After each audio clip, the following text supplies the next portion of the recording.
Hello, everyone, and thank you for joining my little experiment here. Welcome to the SWaits code. I have a little bit of an agenda planned, and then we'll get to some of the questions that were posted. And if you have any questions you want to drop in the comments, I'll do my best to get to those as well. I really, it's nice to see, I think, looking at the RSVPs, I know quite a few people that had RSVP'd, and then there were a lot that I didn't know. So nice to see the familiar faces and glad to meet the new ones. So quick intro, I'm SWaits. My name is Stephen Waits. People call me SWaits. I'm a principal engineer at Amazon, have been since 2016. Before that, I was in the game industry for a couple of decades. And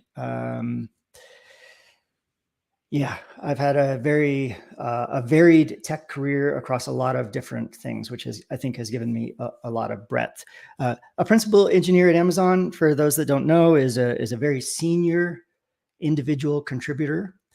We're considered technical leaders. What one principal engineer does compared to the next might vary quite a bit. Some are going to be super deep oriented on highly technical work. Others will be more breadth oriented, playing a general leadership role across potentially lots of engineers and builders. Let's see, that's that.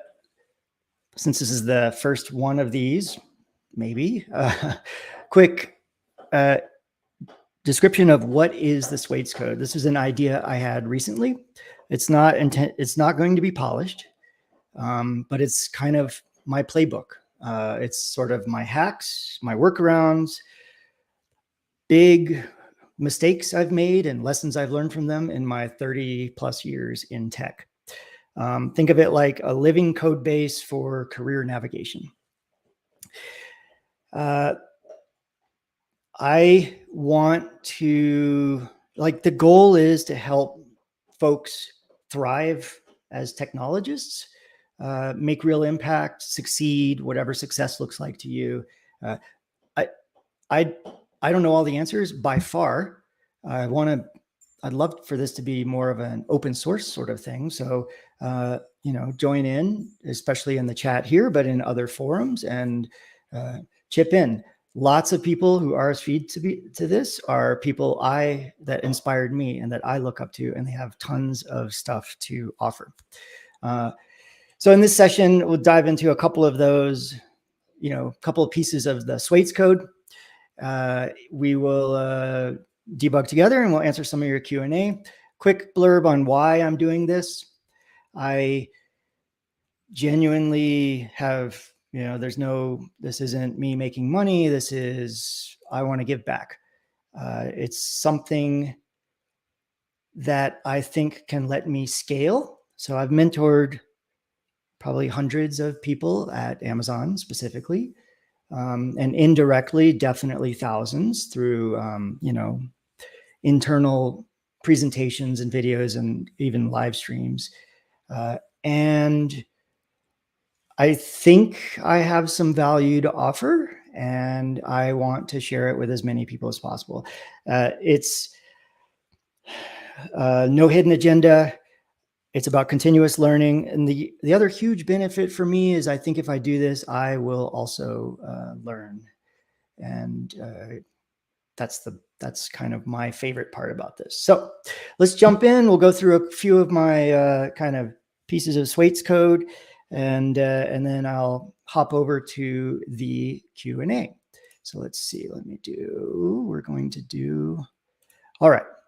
I wanted to start with this. This is one of the first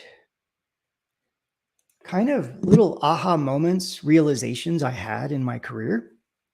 So from 1996, I'm going to date myself here, to 2000, I worked for a game company called Stormfront Studios in Marin, California.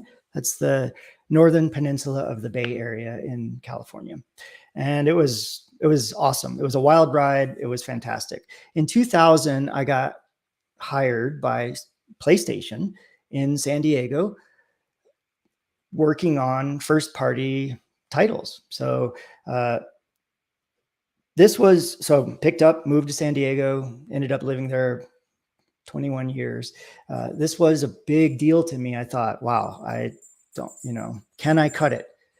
The people when I got there were really impressive. The interview, I even remember the interview, just being intense.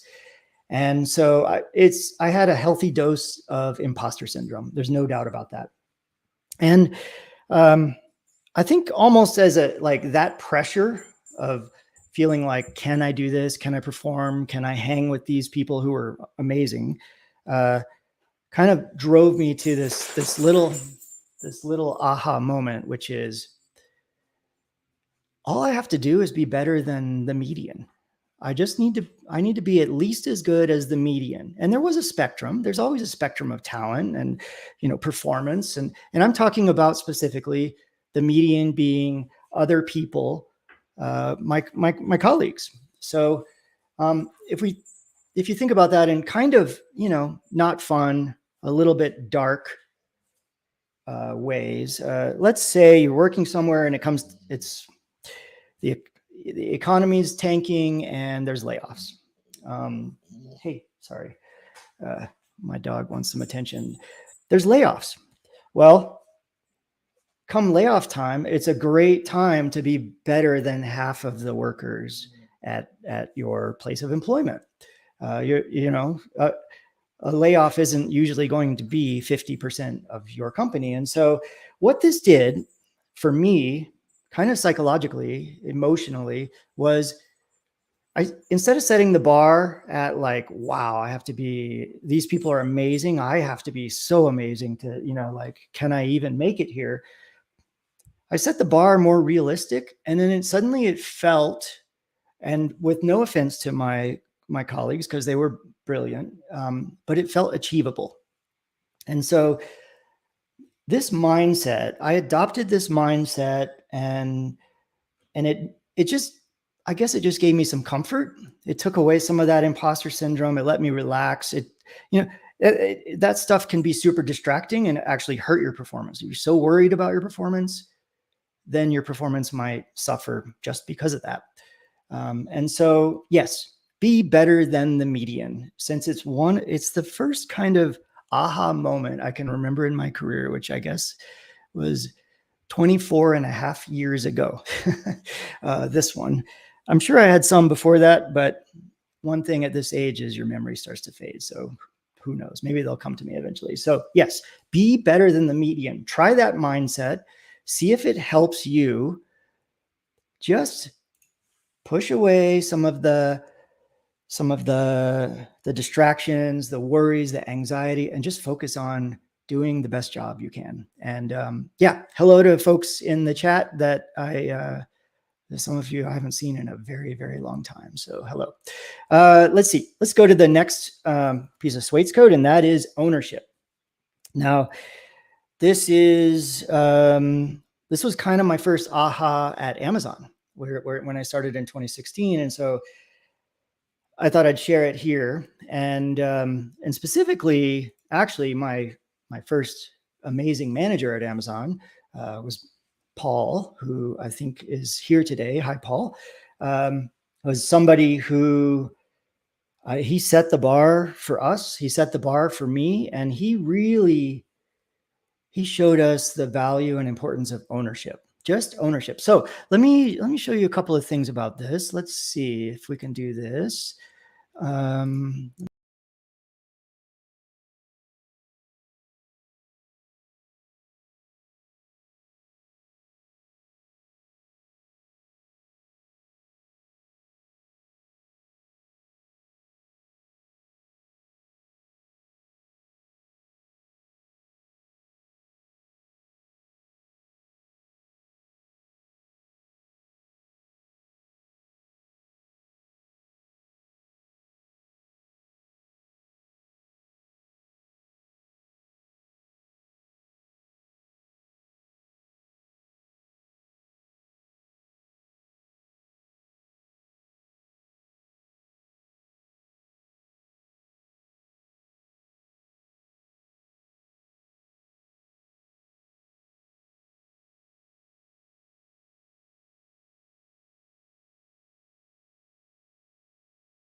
Okay, let's check this. If folks can hear me, please drop a comment in the chat, and we'll work on the technicals of this. This is what happens when you try this just going live. Make sure. Yeah. My app says there's audio. We're gonna just have to roll with this. So yes, okay, great, thank you. So ownership, there's this leadership principle. I read it. It said leaders are owners. They think long-term and they don't sacrifice long-term value for short-term results. They act on behalf of the entire company beyond just their own team. They never say that's my job. Now, this is one of Amazon's leadership principles, which when you're interviewing or when you join Amazon, you realize, yeah, debugging real time. That's right. You realize how important the leadership principles are at Amazon. And I had read this and I saw it and I thought, yeah, ownership, cool. Nobody should say that's not my job. That seems like a crappy thing to say to your coworker. That seemed like common sense, but then that's it. You know, I really focused on customer obsession, the first leadership principle, because obviously that's super important. If you're not doing something for a customer, what are you doing? But then, yeah, my manager, Paul, who I mentioned earlier, he really, with his whole team, so him and my peers and his whole team, started kind of really teaching us the importance of this, the magnitude, the weight of ownership. And so we all read this book. It's called Extreme Ownership. It's by Jocko Willink. It's, Extreme Ownership, How U.S. Navy SEALs Lead and Win. We read this book and it resonated with me. Now, when I recommend this book, which I do a lot, I put a caveat on it. And that is that it's very military themed, or the guy's an ex-Navy SEAL. He's writing about his experiences. He's relating it to the concept of ownership and how that applies to business. And that military thing I happen to really enjoy, but I recognize it's not for everybody. So what I encourage you to do is read the book and, take it for what it's worth. It's providing you these lessons. He's using his experience as a U.S. Navy SEAL as examples on how he's applied them. And I think most people who disagree with that are able to look past the military. So anyway, this book resonated. It taught me like ownership means taking full responsibility for all outcomes. Is it you? Is it your team, that maybe you work with? If you're a manager, is it your team you're managing? Is it your broader organization?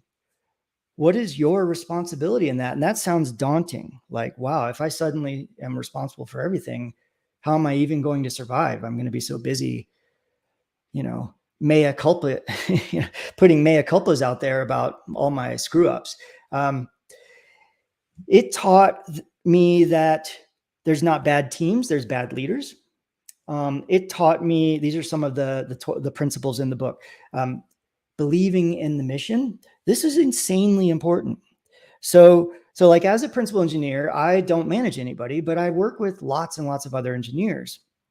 I also work with leadership teams and executives, and we have certain goals that we have. And sometimes I do legitimately disagree, but my role is to deep dive. Like they've made this certain decision. I disagree with it. My objective at that point is to go to them and understand it. And no matter what, I am going to find a way to understand it and get on board with the mission, even if I disagree, because my role is to quote unquote force multiply across this organization of engineers and builders.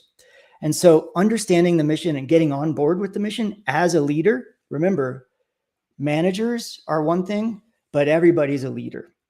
You can be an individual contributor and a leader. And that's what we're talking about. This is obviously important for managers too. Yes, there's a couple of examples of why ownership is so insanely important. how it resonated with me. There's other parts to it where it's about, I think it's cover and move. This is basically equipping others to operate independently. Like, you know, if these small, you know, I guess, would you call them squads? These small groups of Navy SEALs out in the field had to have a sort of hub and spoke central command for everything they did. It wouldn't work. They have to be able to make decisions on the ground in the moment within seconds. And empowering others to do that and trusting that they can do it, you know, and then holding each other accountable, super important. And the last one I'll say is sort of check your ego. You know, you might have this role, you might be a leader, you might be a manager, but everybody you talk to is smarter than you about something. Everybody you talk to knows something you don't know, and you can learn something from every single conversation. And that, being humble, you know, admit your mistakes, seek critical feedback. Like, don't just be open to feedback, seek critical feedback. Anyway, that'll wrap up ownership. One more I'm going to go to, and that is staying relevant. I think as you become like a senior, a staff, senior staff, a principal staff, a staff plus, whatever your company calls these roles, you find yourself doing more and more what's typically called glue work. And that suddenly you're in a bunch of meetings. You're in a design review, and you didn't write the design, a technical design. You're just there to provide guidance and feedback. You're just not coding. You're not writing code. You're not designing. And I'm speaking very much to the engineering and the technical builder audience here. And I think a common challenge as you get kind of to this level is, how do you handle that transition? And specifically today, I was going to talk about how do you stay relevant. And my way to do that is, and this is something I've done my entire career, and it just happened naturally. This wasn't some aha moment or some wisdom somebody shared. Let me frame it. There's this concept of a T shape.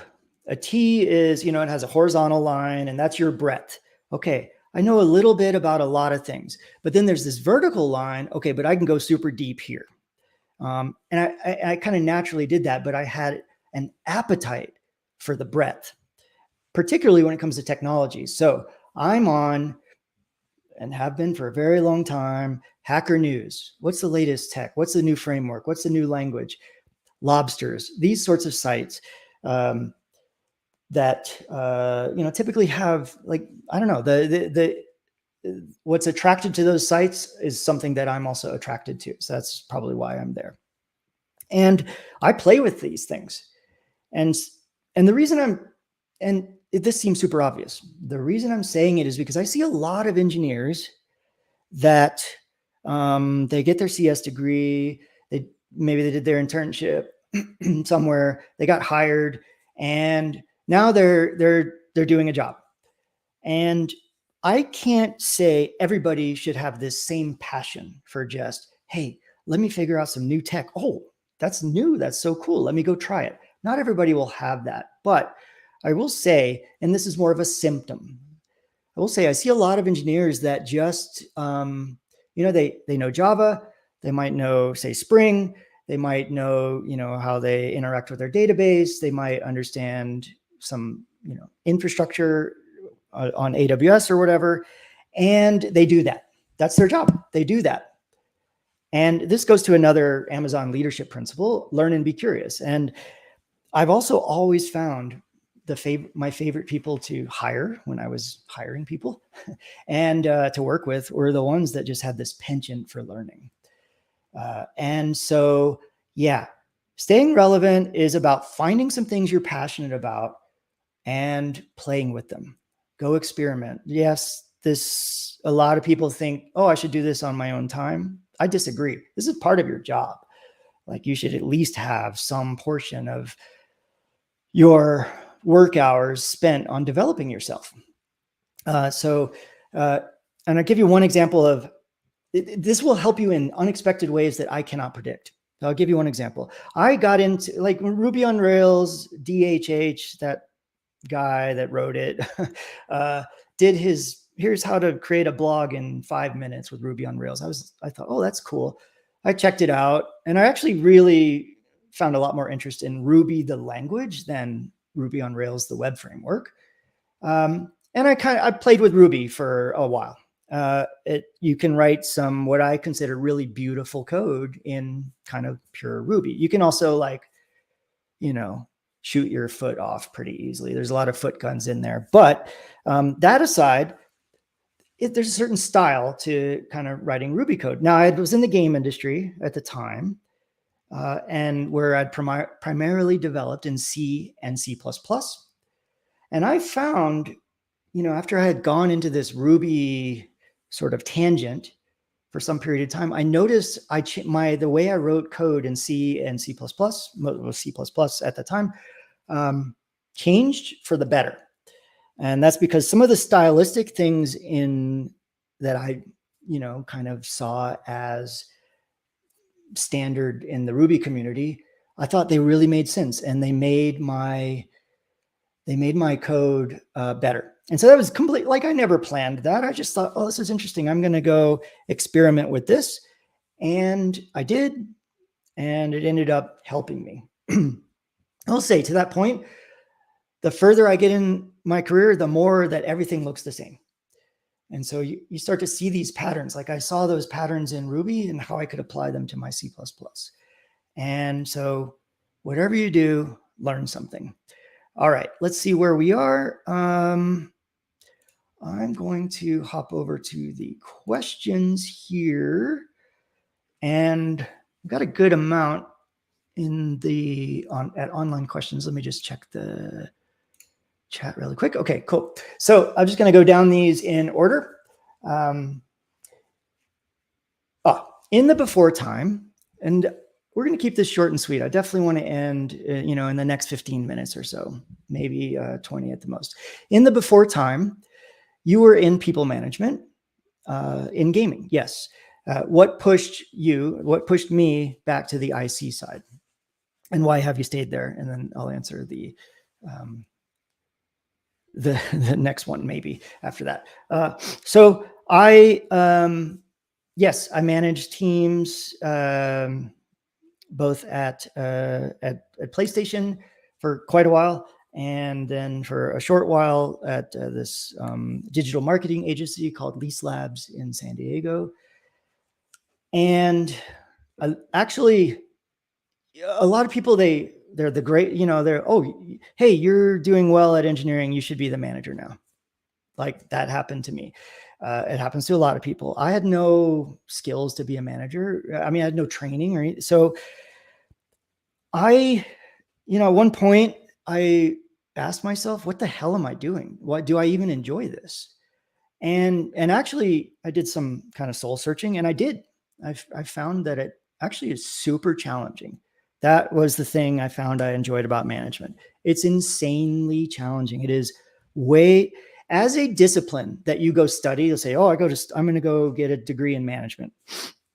Management, you can't learn it in 4 years, 6 years, 10 years, or 50 years. It is something that's a lifelong learning. And it's basically hard. I did well enough as a manager, and I enjoyed it. And the other part I enjoyed was helping people grow, seeing them succeed, seeing the team gel, succeed, all that. So I loved being a manager, and I wouldn't go back and change it. Now, when I went to apply for Amazon, I kind of had a choice. Do I want to try this IC track? And I'd heard about this principal engineer thing, and it was a little fuzzy. It sounded cool. Like I get to do as a principal engineer, I get to do a lot of the things I enjoyed as a manager: mentoring people, helping people, driving alignment on kind of technical and strategic decisions, working with, product on solving problems for customers, identifying problems for customers. I get to do all that. types of things I would have done as a manager. The other things I was doing as a manager, be totally transparent here, that weren't my favorite were performance reviews, compensation planning, other, somebody on other things. and so would I have gone to an IC being a kind of not a principal engineer where I'm doing this sort of glue work? I don't know. But because I had the opportunity to go do this sort of hybrid role, it's very leadership oriented and I'm still technical. That's why. The other part of this question is what does one have to do to become an L8 at Amazon? I'm not sure yet. One day maybe I'll be able to answer that. Okay. I'm an L7 at Amazon, principal engineer. Senior principal is L8. We don't have an L9. L10 becomes a distinguished engineer or vice president, of which there's only a handful across the whole company. Next question. You left Amazon and then came back not long after. Why did you leave? Why did you come back? I left because I got cold emailed to go work at this company called Zwift. Zwift is something I knew about. It's an indoor cycling connected fitness application / game that allows for social cycling, from my basement, for example, competitive, or even just kind of solo fitness style cycling. It supports running too, but primarily it's a cycling app. And I got an opportunity to go be the, basically distinguished engineer there and work with about 150 software developers, working on this game. And, so it's like one of my passions. The role was this distinguished engineer role, which I felt I had been practicing at Amazon, that sort of role as a PE here for the 5 years leading up to that. So I was kind of ready to apply myself that way. And I really thought I could, I saw ways that I think Zwift could have been amazing. And I wanted to go play a part in making Zwift super amazing. And I came back to Amazon because I had just grown so accustomed to the culture here at Amazon that, and again, I'm not speaking for Amazon, by the way, that I just missed the culture. I missed all of it. Customer obsession, ownership. I just missed it all. So yeah, that was it. No, nothing too tricky about it. Nothing controversial about it. Zwift was great. I met a ton of awesome people. Some are, I think, on the stream today. And yeah, I went back to Amazon for the culture. All right. Oh, interesting question. What is the best way to compete with your colleagues without them resenting you? I think you can compete. Like, actually, first of all, maybe frame it as competing with yourself. So I think you put good things into the world and good things come back to you. So like, I would think about it actually as, if you see a colleague that needs help, help them. Like, as you're learning and growing and becoming better at your craft, help the others around you do that too. Your manager, whoever's grading you and paying you, basically, they're going to see that. Like, they're very attuned to what you're doing. And, okay, let me mark these as answered so they fall off.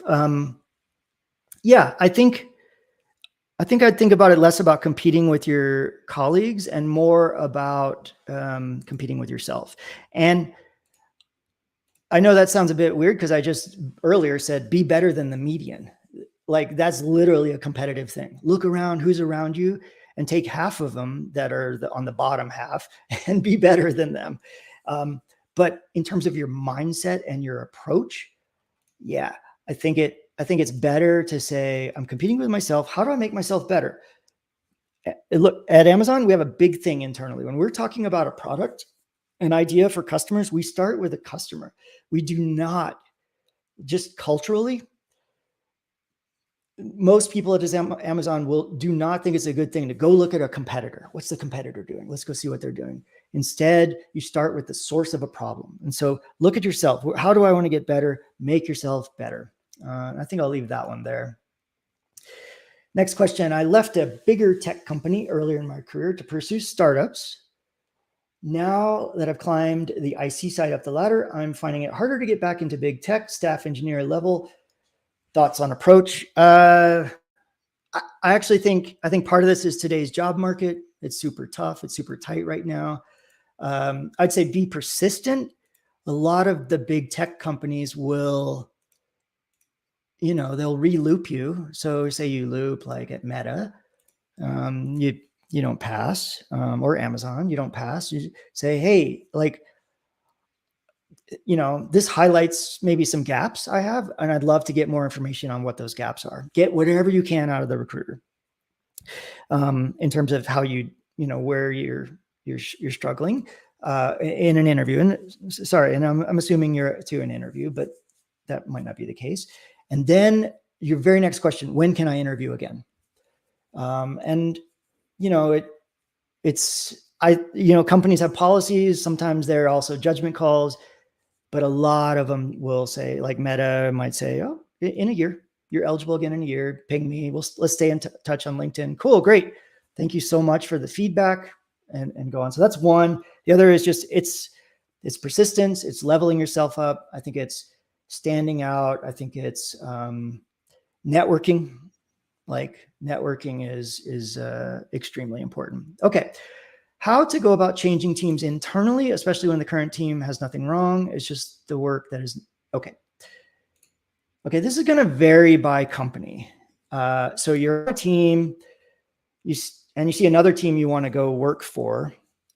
The culture at Amazon, it very much encourages that. We want people to feel motivated, challenged, happy, fulfilled in their roles. And if I went to my manager, I just did this a couple months ago, so I wouldn't do it today. But when I did, I went to my manager and said, hey, I have this great opportunity, this other team. And she said, cool, let's work on your transition, and how can I help you? That's it. So, I'm a little bit lucky there in that the culture of the company where I work encourages that. If your company does not have that kind of lateral mobility as part of the culture, then I'd say maybe, make a case for it. Depending on your relationship with your manager, figure out how to approach them and talk about how your contribution on this other team could be in total more than your contribution on the current team, because it's more exciting work for you. You think the impact is there. How does it benefit the broader company? Try to drive the conversation away from the kind of, oh, I'm a empire builder. I need my people and I need my team to get bigger and growing. I don't want to lose anybody, to what's best for the customer, what's best for the company. Yeah. Try to get it back to, try to get the decision away from kind of the emotional response and back over to the realm of like data and logic, and see if you can make a case for it like that. As a technical leader who is mostly remote, what techniques do you employ to optimize communication and visibility within your org? For my own visibility, I try to wedge my way into meetings where I might be the only L7. And I try to do that very diplomatically and just say, hey, look, this gives me visibility. I'm looking to learn. And I've found that to be actually extremely helpful. For, visibility across the org, it's all the standard communication channels. Instant messaging, whatever that is for you, Slack, etc., Teams.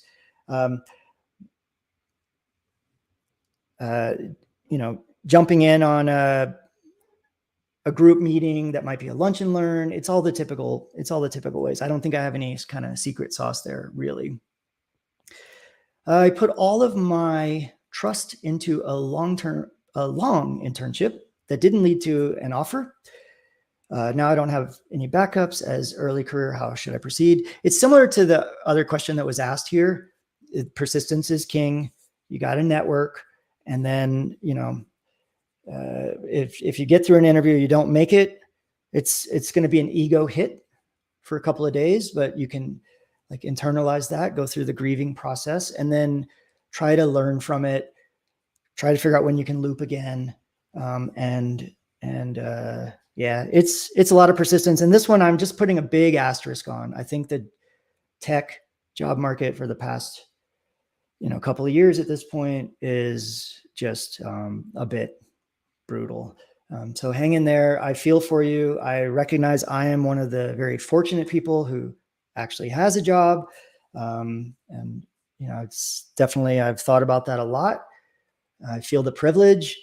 I kind of rationalize it as, hey, I've earned some of this privilege, but it doesn't really make it feel any better. And so part of me doing this is wanting to give back and help folks. So, if you're still stuck, feel free to DM me. I'm glad to maybe chat with you about that. Okay, IC, next question. Individual contributor or IC versus people manager. I've been a software engineer IC for 20 years. What criteria did you or do you encourage others to consider when deciding whether to stay an IC or move to people management? I say it like this. What do you enjoy doing? Do you enjoy managing people? Because a people manager's job is managing people. You can try this, or do you enjoy the technology? Do you enjoy building things? Like that could be one of a million different things for everybody in the world. You have to figure out what gets you, like jumping out of bed to go to work, which seems hyperbolic. But that's the way I think you should think about it is, this is what excites me. And people managing, like I said it earlier, it's a craft, it's a domain, it's an expertise, it's a long learning journey. It's very hard. I think it works. There's some personality stuff there. It's going to work for some personalities and maybe not as well for others. And yeah, it's got to be what drives you. Yeah, people managing can be fun. There's a very kind of like strategic part to it. I need to build a team, an organization. I need to organize. Maybe there's budgeting involved. It's like, there's a lot to it, and there's a lot to getting to the point of what does success look like as a manager. And yeah, I think if those sorts of things you think that's really what you're going to enjoy, then try it out. Now, if you're in a company where you can do what I think I got this from Paul, but and I still use it. We call it a try before you buy. So you're an IC, you talk to your manager. Hey, I'm thinking, do I want to be a manager? What do you think? Like, what do you think my gaps would be? And then could I try it? And like have it be a two-way door so that if you don't like it, or if it's, maybe you're not good at it initially, you just like need to spend some time learning and ramping up, then you just can go back to being an individual contributor. See if you can work out a deal like that. Or another thing might be shadow your manager. Say, hey, I'm thinking about a management track instead of an IC track. Could I just shadow you for the next couple of weeks and see what it's like to be in your shoes? And I hope that your managers would want you to grow and develop in the ways that you want to, and that they would support that kind of thing. I want to go back to the one question, because I thought of another thing, the question about early career internship, didn't get a return offer, any advice. The other is when you land an interview, preparation. Like I think this is pretty well known, and it doesn't matter what company. For big tech companies, the amount of preparation, like you cannot put too much preparation in. And that starts with that conversation with the recruiter. What can I expect during my interview? Do you have any suggestions on how to best prepare and how to best succeed? Remember this kind of goes to game theory. Think about everybody's motivations. Recruiters are often, although it's kind of a bad, it's kind of a slippery slope, but recruiters want to recruit people and get them hired. And so actually, that's already, you already kind of have, at least at some psychological, maybe subconscious level, you already have a hero for you at that company. And so leverage that to figure out, as much intel as you can about what to expect in the interview, and then prepare like crazy. Like do mock interviews, do if it's coding, do elite code or whatever it is that, is suggested to you. Write down your kind of soft skill, non-functional questions and answers to them. Build out a matrix of the company's guiding principles, and your projects or jobs, and how you both did well, how you embodied those, and where you made mistakes. And so, yeah, prep. I wanted to add prep to that. Okay, this next one is interesting because I don't think this has happened. Oh, maybe this happened to me once. The question is, how do you recommend navigating situations where communication has broken down between you and your manager, and you're unsure which outcomes you will next be evaluated by? And this is for those of us at orgs without leadership principles. Yeah, I think whether you have leadership principles or not, this applies. So first of all, I think I've maybe been pretty lucky to basically not have this happen to me. And I the bar at Amazon is really high. The management bar is insanely high. All my managers have been insanely good. So yeah, we've had great relationships, my managers and I, but there's a little bit at PlayStation, but maybe I won't get into that. I think you need to work towards having brutal honesty without judgment types of conversations with your manager. Say like, hey, here's what I'm feeling. I'm not sure how my performance is being measured. Can you give me, I like the give me three. I'm going to use this later too. Can you give me three things, the three most important things that you're going to be measuring my performance by? I like doing that because instead of just saying, hey, if you have feedback on my performance, please share it with me. That's not like, I want you to beg for the feedback. I want you to enable them to give you the feedback. When I say, can you give me three things, three most important ways you're going to measure my performance? I'm actually saying, like, this is an instruction. This isn't, hey, let's float across the surface, be nice to each other. Let's not say things that might upset each other, and just cut through it. And so, yeah, an open, honest, clear, transparent communication between you and your manager is super important. Now, an HR business partner we worked with way back in the day at Amazon did a presentation once, and she said, and this stuck with me, she said, the one thing any manager owes anybody on their team is an understanding of how their performance is being measured. So I'd say like and I bought in right away. I just thought, yes, that seems completely right. And so, be forthright and honest with your manager. If it looks, not every relationship is going to be, hey, this is a long term, we're great, we're going to be together for years.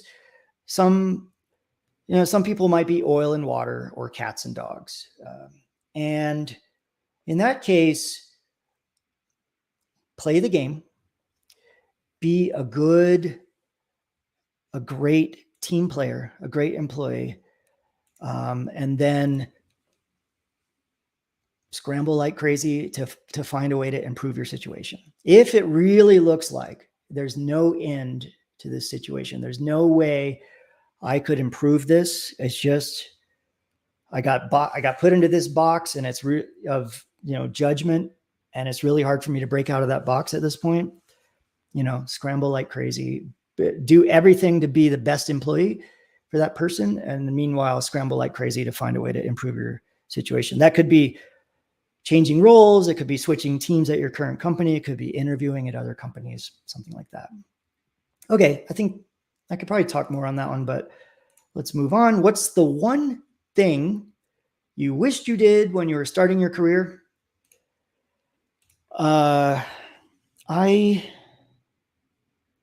That breadth thing, I didn't really realize that so I talked about when I talked about this staying relevant.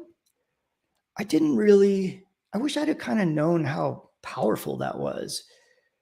This pattern where I just learned a bunch of things because I got into microcontroller programming recently with Rust and using this sweet embedded framework called Embassy, and Rust is just like, it's so cool.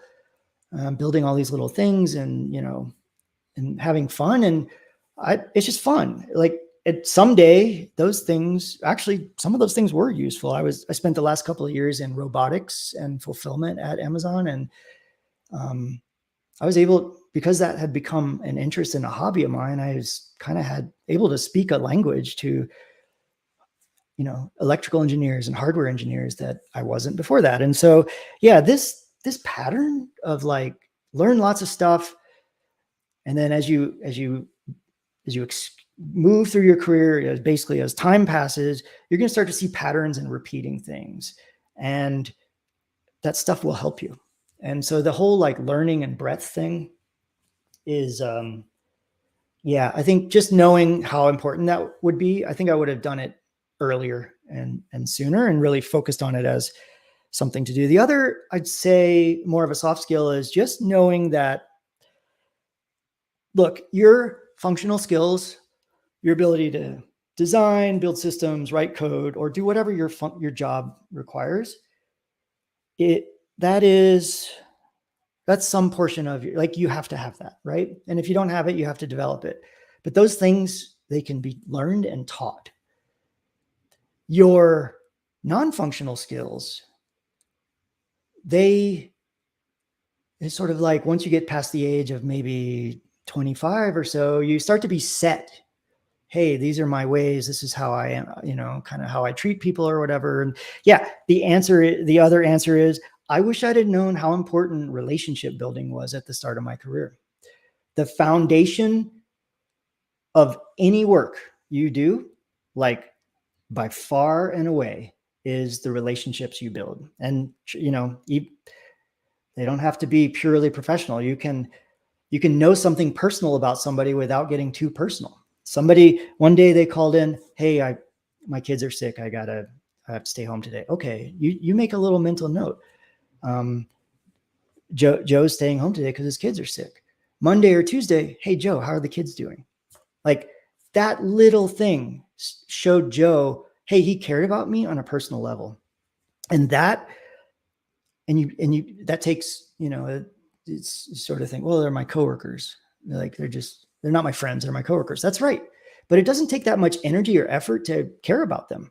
They're people and they're your teammates. And so, yeah, the importance of relationships as being the foundation, literally, of everything.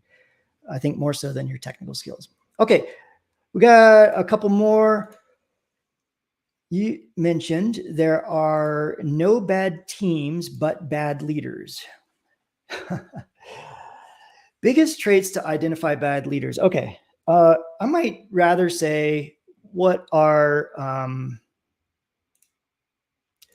some traits of good leaders? And a good leader starts from a place of implicit trust with his or her team. So a good leader is outcome based. So you say, hey, SWaits, I want you to go look in this area. Here's the results we're looking. Here's the problem. Here's what we're trying to do. And then, I'm left alone. I go figure it out. A good leader communicates really transparently. Like we talked about the manager who the communication breakdown, that's, a good leader would have excellent, transparent, forthright communication with the people they're leading, managing or leading. A good leader is, there's a difference between kindness and niceness. Sometimes a good leader can share critical feedback in a way that is kind. If you go over into the realm of nice, you risk, and I'm sorry, I'm not saying to be not nice. I'm just differentiating kindness between niceness. And this is not the like Oxford definition of it, but for the sake of this example, what I mean is going too far over from kindness over to niceness is you risk not delivering the really important message to deliver, which is the critical feedback. And people grow when they get critical feedback. Because, like a lot of what I've learned in my career is from mistakes I made. And sometimes the feedback has come of like a lot of times me just knowing, holy, like I screwed that up. Next time I would do something different. Or sometimes it's been like, hey, SWaits, like my manager, this wasn't good. You should do this better. Now, when you get that kind of feedback, and I'm diverging from the question a bit, think of it as a gift.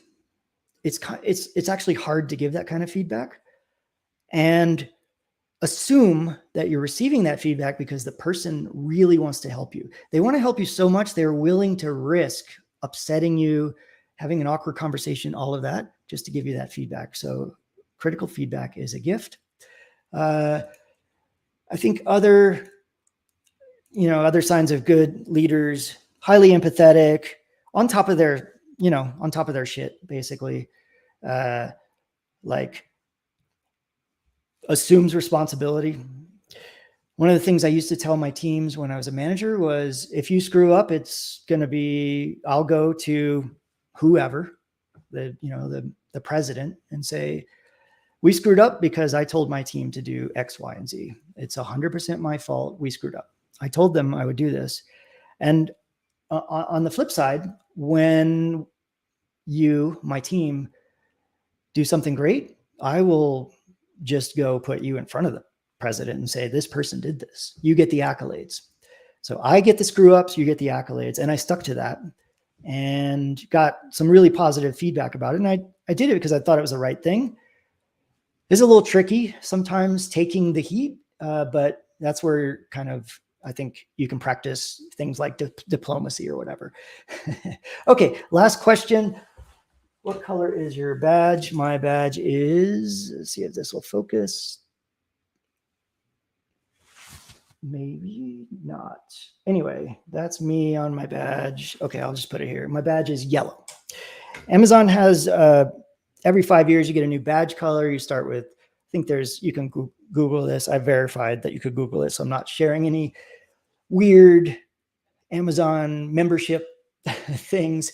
It's like yellow, blue. At 10 years, you get red. So I'm 2.5 years from that, and then it goes purple. Maybe it's silver after that. We have a few 25-year folks at Amazon. It's, fairly young company as companies go. And I'm not sure what, must be gold or something, but yeah. Okay, that's the questions. I want to go wrap it up. You get homework. Your homework is, and this was what I came up with before the stream, not during it, is go get critical feedback. I want you to go to one person. It can be your manager or a peer, one person minimum, and ask them, what are 3 things I could do better? And again, I'm using the give me 3 things kind of framework, because if you go to somebody who's your peer and you say, again, I'm going to repeat myself because this is important. You say, hey, do you have any feedback for me? If you ever do, let me know. You're basically letting them up the hook. If you say, can you please give me 3 things I could do better? And then as you're getting them, receive them very positively and be appreciative and thankful. And you say that, you're actually giving them permission to criticize you.